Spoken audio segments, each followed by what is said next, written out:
have a few questions for you. Hopefully we'll have some time maybe to get to a couple of audience questions. But I kind of want to dive in because there's a lot to cover and a lot going on. But one of the things I really want to start with is there are actually a lot of good, I know there's unfinished business, but there are a lot of good things that happen during the 88th regular session. And I think as conservatives, we oftentimes forget to celebrate some of our victories. So I was curious from your vantage point, what are the things that you're most excited about that got done and maybe you've signed or will sign soon into law here in Texas? It's a fair point. Listen, first, in the order that you went, there are more things that have to be done. You may have noticed there's 2 items on the special session call.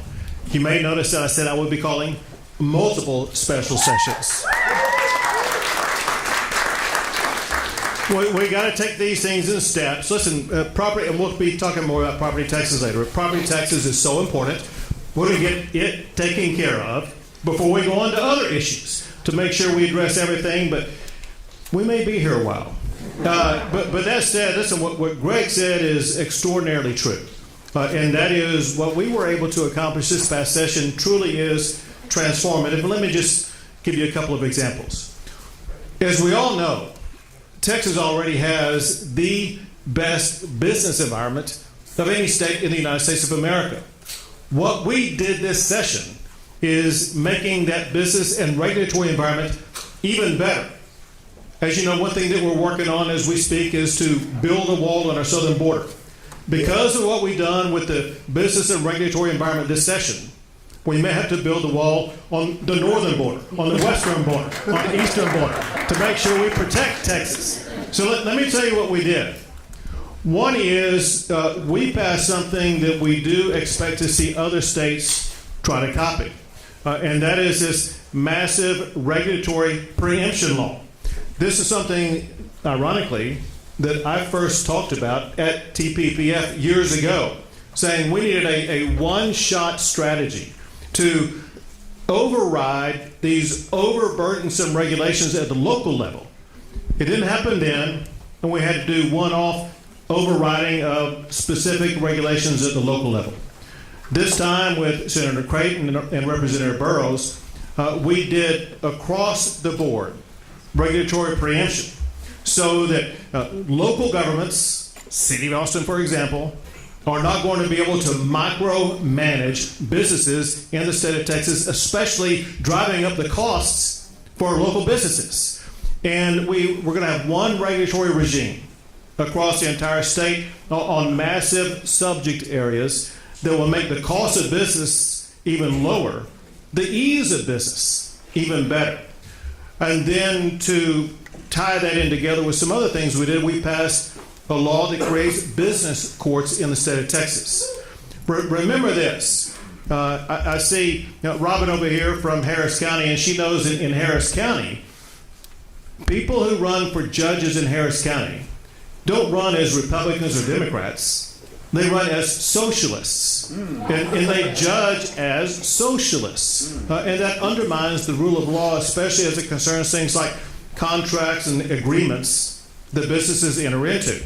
So now we're going to have a new layer of courts called business courts, and then in addition to that, we created another court of appeals.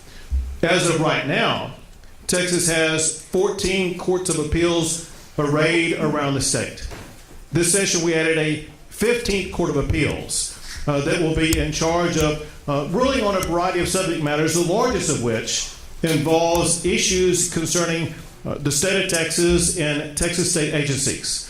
As a result, it will not be the liberal Austin Court of Appeals that's deciding the fate of the future of Texas. Instead, there will be independently elected judges on the 15th Court of Appeals elected statewide that will be making reasoned decisions about the interpretation of the laws as well as the regulations affecting the state of Texas. Another way that we had a transformative session is the border. Listen, understand this, and that is, last session we spent about $4.5 billion to secure the border. This session we're spending about $5.1 billion to secure the border. And not only does the Texas legislature like what we are now accomplishing on the border, but other states across the country like what they see, what Texas is doing across the border, because we worked our way through several different strategies, and now we are deploying a strategy where Texas, for the first time in the history of the United States of America, we are repelling people at the border and returning them back and not allowing them to cross into the state of Texas. You may have seen when Title 42 was lifted.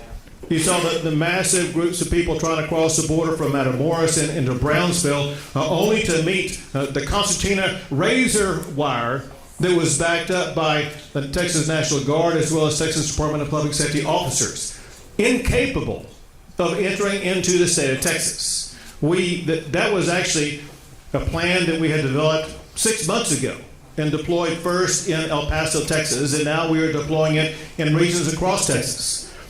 Other governors across the country have seen the value of this, where states together can now step up and do what Joe Biden is not doing, and that is to stop people from illegally entering into the United States of America. They are now sending their National Guard, their local state law enforcement officials to help our local officials to make sure that we will seal the border and deny access to anybody trying to enter into our state illegally.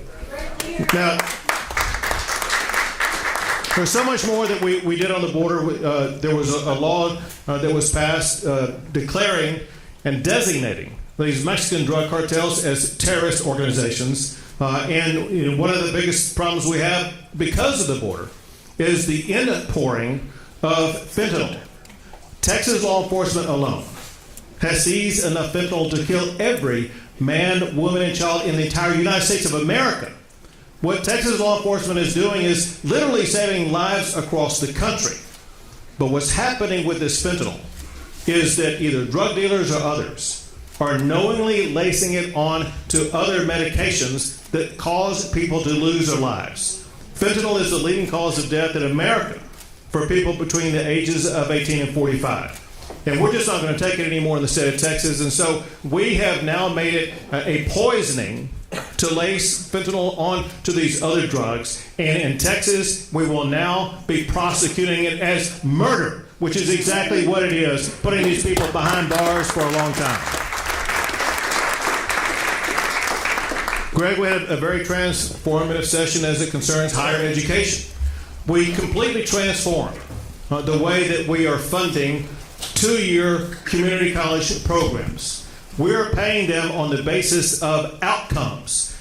They have to provide degree programs that will educate students, training them for high-paying jobs that are in high demand, ensuring that when they graduate from a two-year program, they're going to get a good job.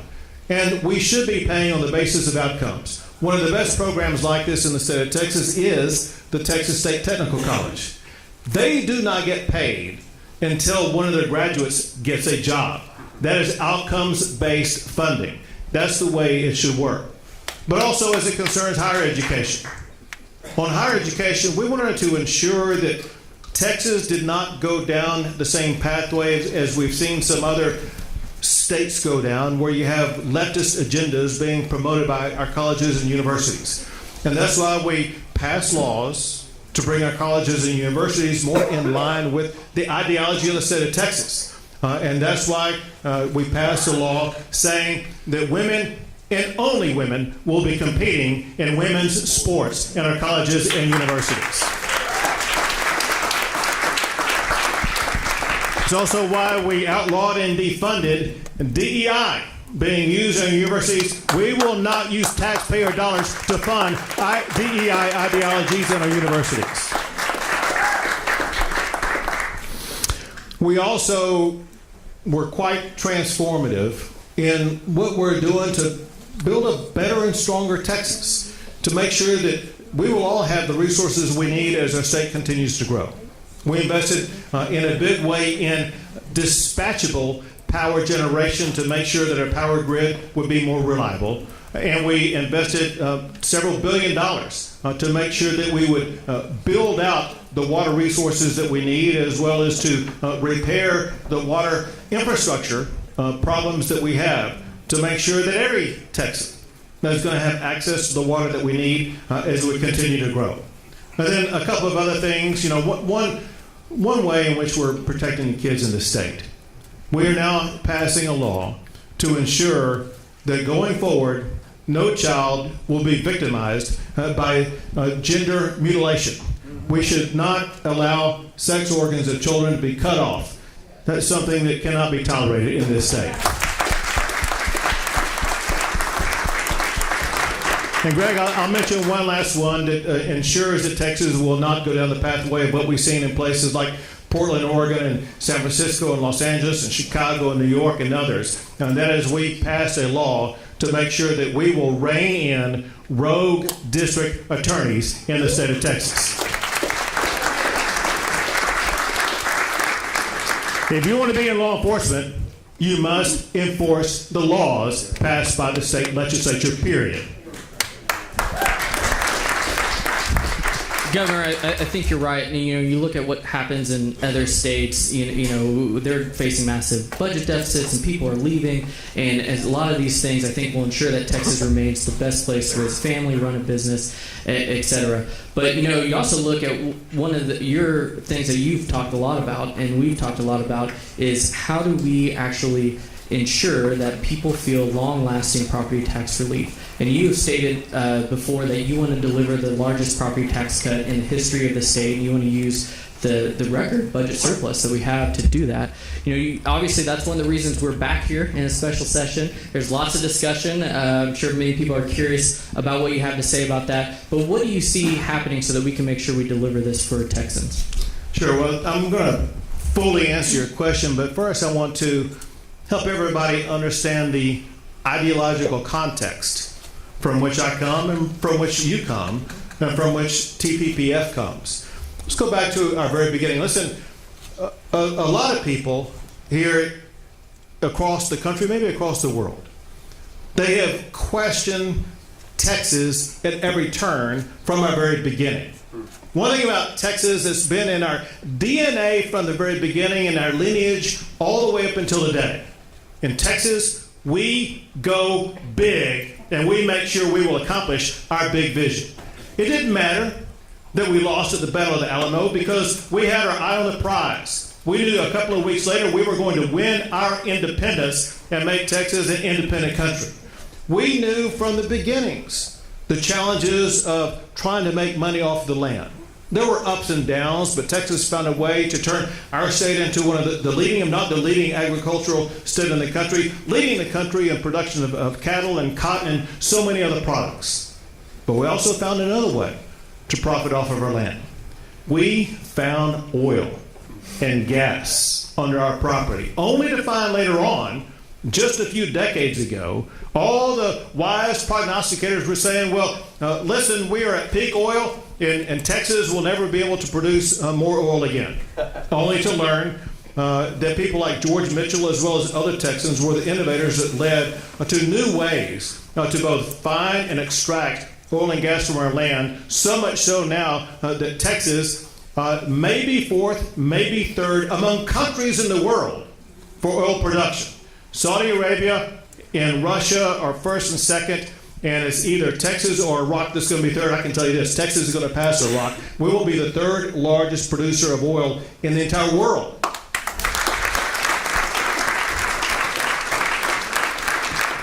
And we know this.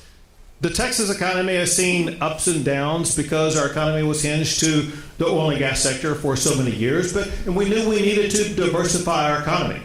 And that process began back when George W. Bush got elected to be governor of the state of Texas, and we have perfected it since then, so much so. Our economy not only is more diverse than it's ever been, Texas this past year became home to more Fortune 500 company headquarters than any other state in the United States of America. My point is this. We don't do things half-heartedly. We don't do things in portions. We think about what is the big way to go? What's the real solution that we need? We set our minds on achieving that solution, and then we go for it. If we don't get it the first time, we'll get it the second time or third time. But by God, a Texan will not be stopped as it concerns achieving our goal.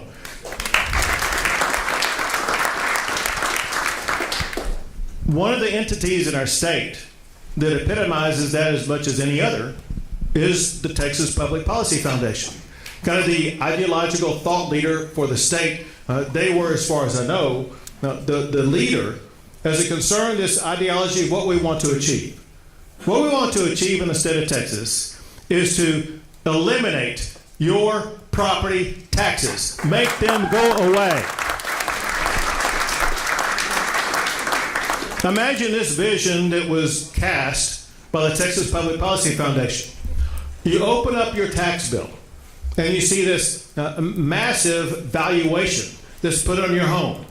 And then you go look at the tax rate at which your home is going to be taxed for property taxes. Your home, let's say it's the average home. $300,000 is what your home valuation is. Then you look over the line and you see at the school district maintenance and operation tax, and the tax rate is 0.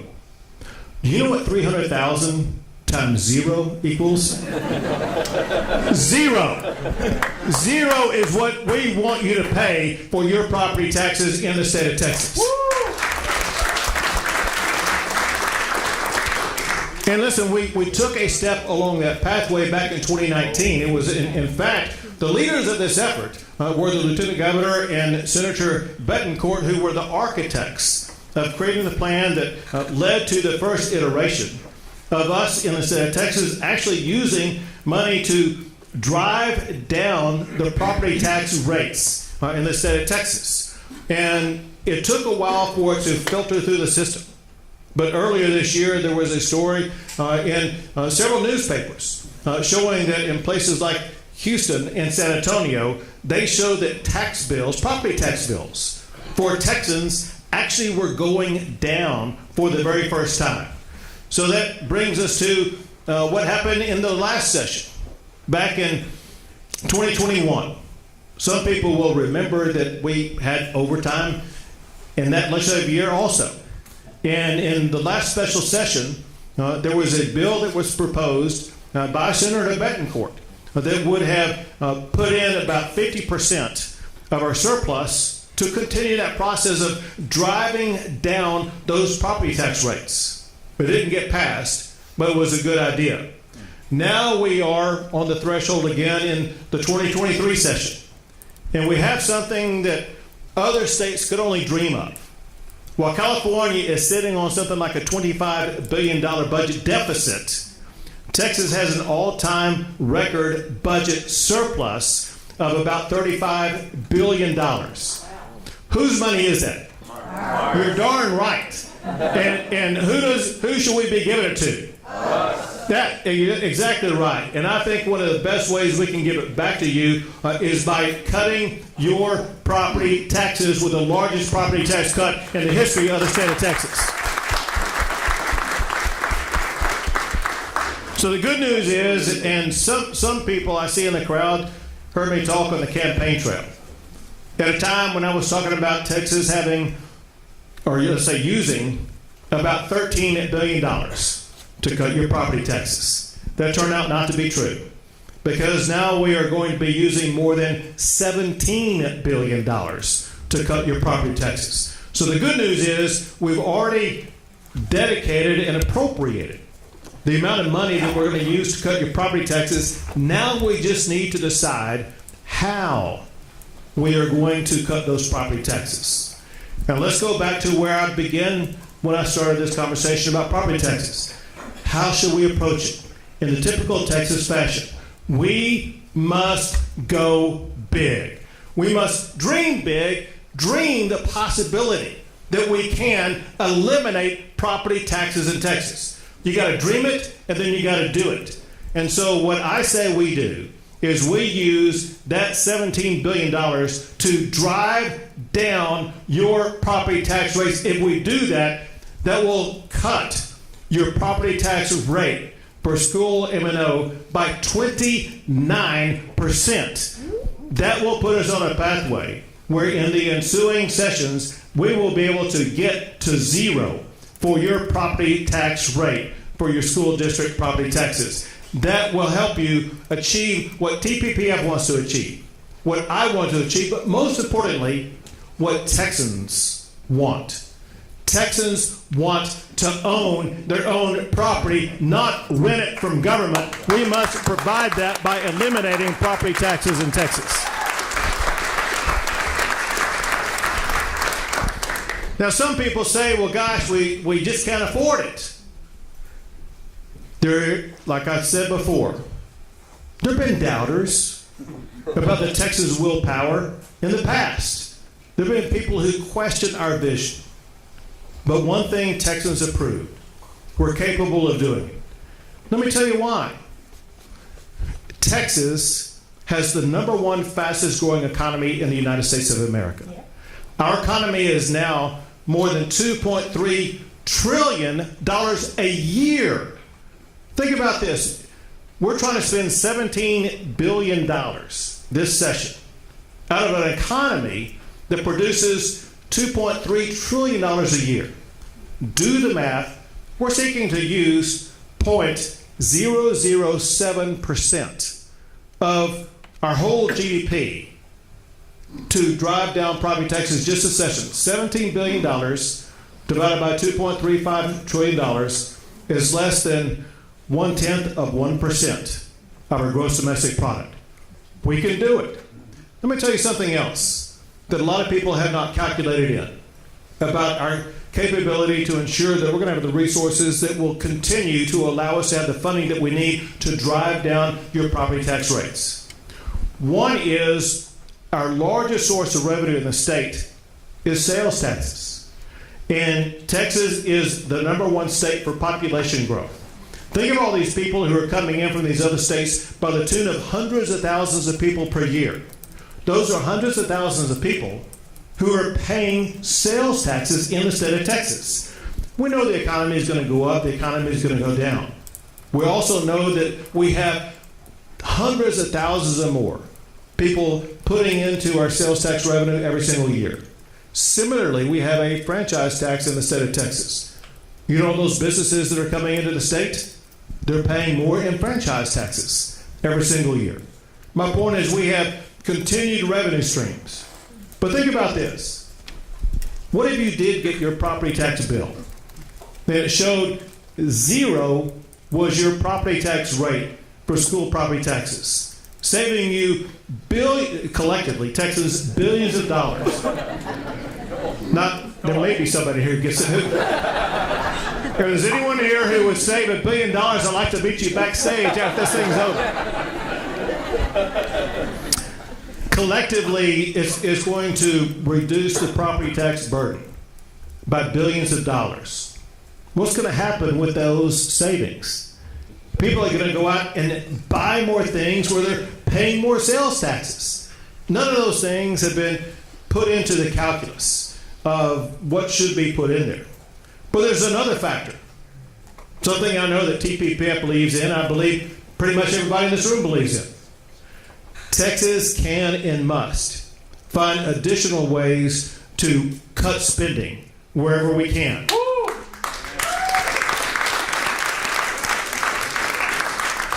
Cut spending. There's a more strategic way of cutting spending, and this by dedicating revenue to make sure that you will not spend that money in the first place. We can always dedicate revenue or find ways to cut spending to make sure we live within our means. It's the same process that every family in Texas goes through when they buy a house in the first place. If you buy a house, you may think, well, this is a stretch for us. We may not have the income. Gosh, what if we get sick or we lose a job? Whatever the case may be. People face unknowns when they buy a house. But they make a commitment. We're going to buy this house. We're going to find a way to find the money to pay for it. And we'll be disciplined. We have to pay our mortgage first, and then we can pay for everything else later. We can make that same disciplined approach to the Texas budget to make sure first We invest in the people of Texas, the taxpayers of Texas, by the first thing we do is to return your taxes to you by driving down your property tax rate until it gets to zero. So you no longer have to pay property taxes and you get to own your own property in this state. Very good, Governor. Well, that's, I, as a homeowner, I can't wait for that day. So, sir, shifting gears a little bit, you've been around the state. You're like that Johnny Cash song, I've been everywhere, man. You've been there and done that. We've done several events with you talking about education, parental empowerment, and parental choice. Can you talk a little bit about why this is such an important issue and why it's time for Texas to finally unleash the potential of every child in the state? First, let me thank TPPF for the role that you play. Listen, TPPF was kind of one of the lead architects of this and one of the leading promoters of this. And you've been pushing and pushing and pushing the Texas legislature to get there. And we are closer than we've ever been. To use a golf metaphor, if I could, several sessions ago we were on the tee box. Last session we were in the fairway. Now we're on the putting green. We've gotten so close. And before I go on, I just got to say, as I traveled around the state, I traveled around with Mandy Drogan. And I don't know if she's here or not. She's with her kids. As a good mom, I told her it was okay. Exactly. So Mandy and I traveled across the state in whistle-stop campaign-style tours, talking to parents, talking to educators, talking to Texans, and hearing the same thing over and over again, hearing the desperate need that so many parents have to choose the school that's best for their child.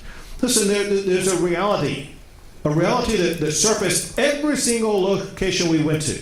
I heard this story repeatedly, because after we gave a presentation, I would stay on stage and take pictures with and talk to everybody who was there.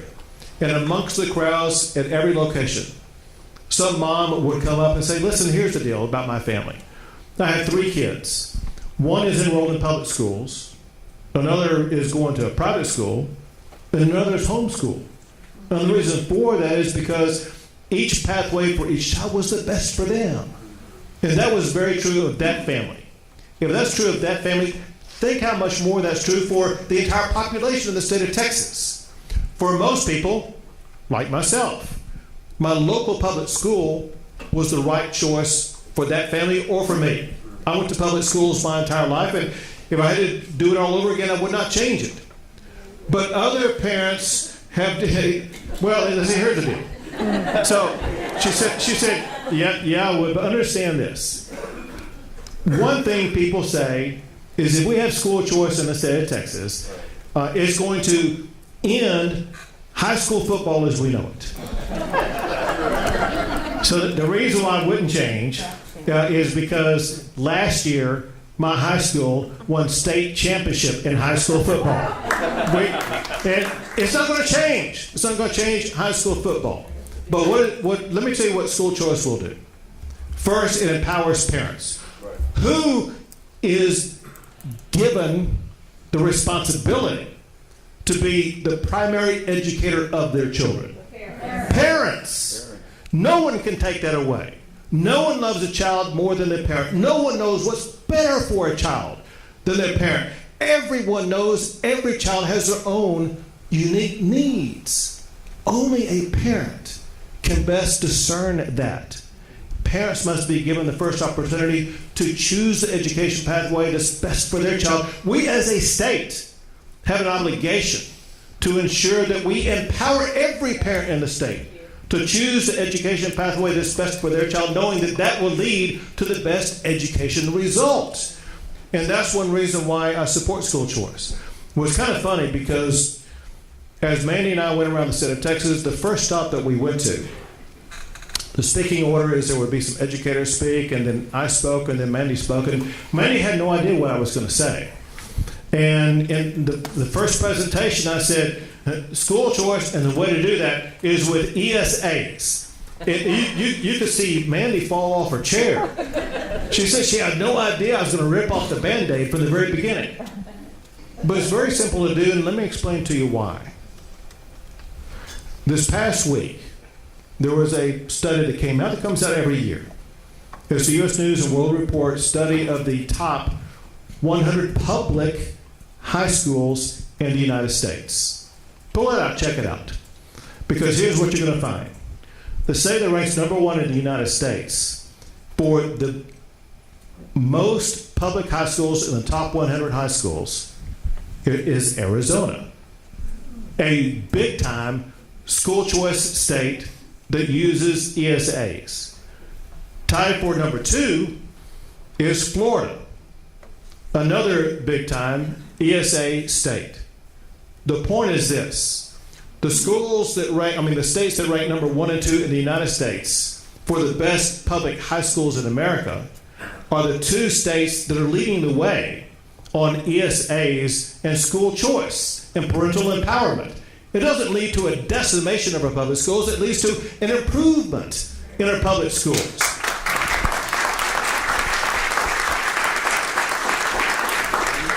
My goal, so my vision for public education, and all education, is in part to empower parents, but I want to make sure that our kids are getting the best education. I want to make sure that Texas is ranked number 1 for the best public high schools in America.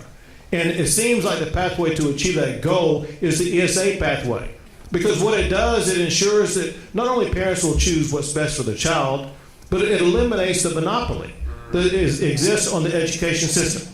I don't care if you're in government, if you're not in government. One thing we found across the world, and especially in the United States, monopolies that eliminate competition are not the best pathway to the best results. It hinders the competition that's needed to achieve the best results.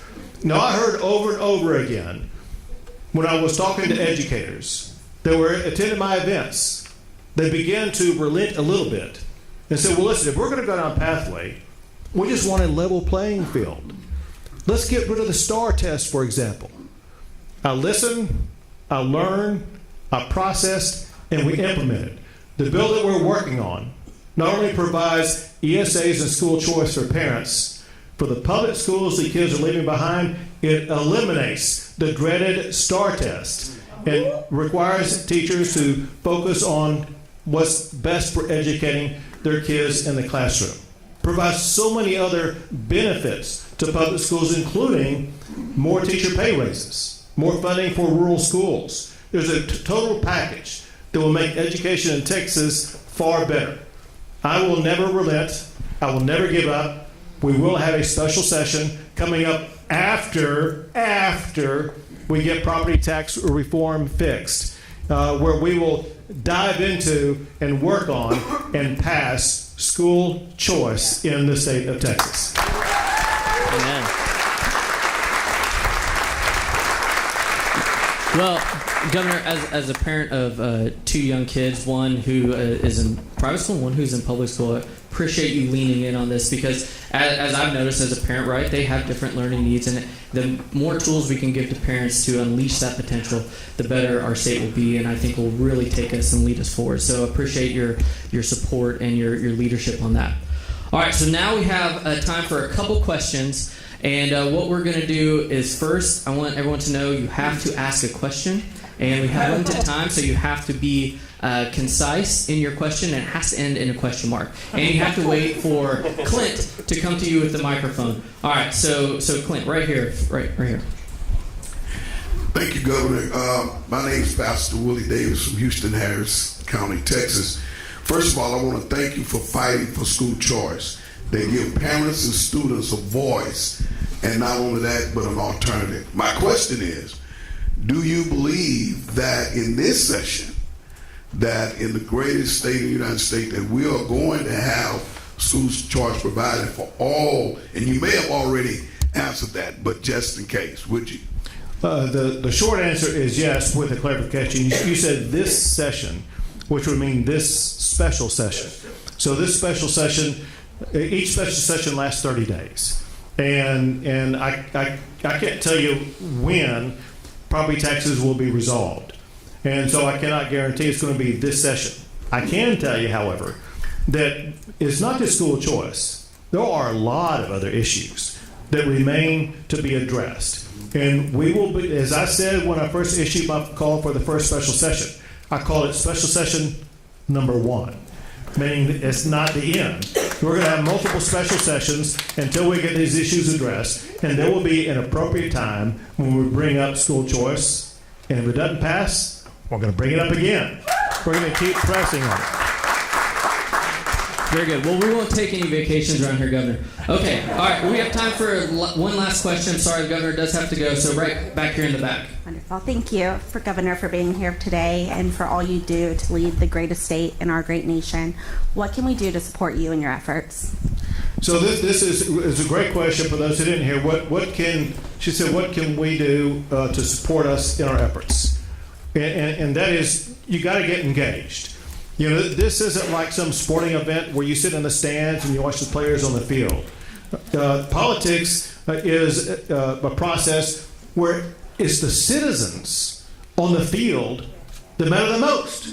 You're the voters. By God, you're the one who elect or unelect the members to all these different offices. We need you involved in this process. Your voice matters. Your voice must be heard, whether it be taking property taxes down to zero, whether it be school choice, whatever the issue is, get in the game, get involved, be relentless, contact your elected officials, make your voice heard. Do not give up until they vote to lower your property taxes to zero, until they vote in favor of school choice in the state of Texas. All right. Thank you, Governor. That is all the time we have today. I'm so sorry. I know you have to get going. I wanted to thank you for coming here. Thank you for your leadership. I know there's unfinished business, but I have no doubt that with your leadership, the Lieutenant Governor's leadership, and the Speaker's leadership, that we'll deliver for Texas. So thank you for being here. Thank you all for being here. God bless Texas.